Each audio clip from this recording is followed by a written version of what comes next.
baraaruga dadkaygaanidha boqol kun oo jeere baaq waxaan u dirayaa dhammaan bilaadaadini kulan waa saaxiibayaal waa saaxiibkii Sakariya Maxamuud Cali waxaan muuqaalkan uga hadli doonaa 6 faa'iido oo laga helo ku qubaysiga biyaha roobka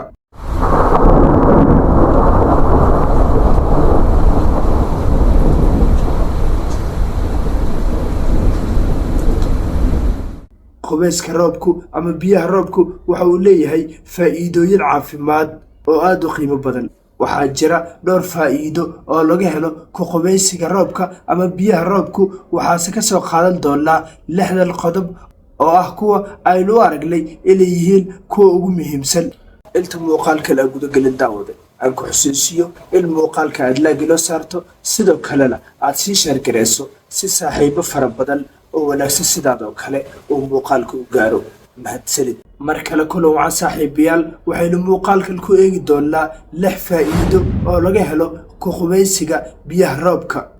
waana faa'iidooyin dabcan dhinaca caafimaadka marka la eego muhiim u ah bulshadeena qodobka koowaad daaweynta maqaarka biyaha roobka oo dabiici ah isla markaana aan lagu darin kiimikooyin sida markaa biyaha la nadiifiyo ee tubooyinka ama ceelasha oo kale waxay markaa ka caawinayaan nadiifinta iyo sidoo kale nafaqeynta maqaarku waxay sidoo kale yareeyaan finanka iyo caabuqyada ku dhaca maqaarka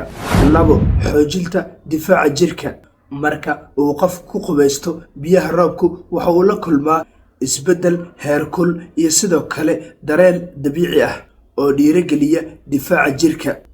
gaar ahaan isbedelkan uu sababo ku qubaysiga biyaha roobka waxa uu kordhiyaa unugyada difaaca jirka 3 nasinta maskaxda iyo sidoo kale jirka dhawaqa roobka iyo sidoo kale dareenka biyaha roobka oo ku da'aya jirkaada waxa ay si weyn markaa u yareeyaan walbahaarka ama stresska waxaana markaa ay kobciyaan lasashada iyo sidoo kale farxadda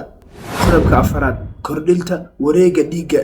qubayska roobku waxa uu markaa uu dhiirigeliyaa wareega dhiigga ee jirka oo dhan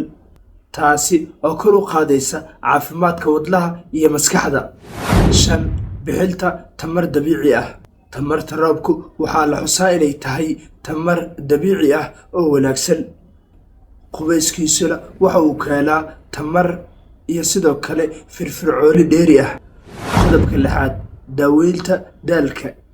dad badan oo ku qubaysta biyaha roobku waxay dareemaan in markaa uu ka yaraaday daalka jirka iyo sidoo kale maskaxduba kadib ku qubaysiga biyaha roobka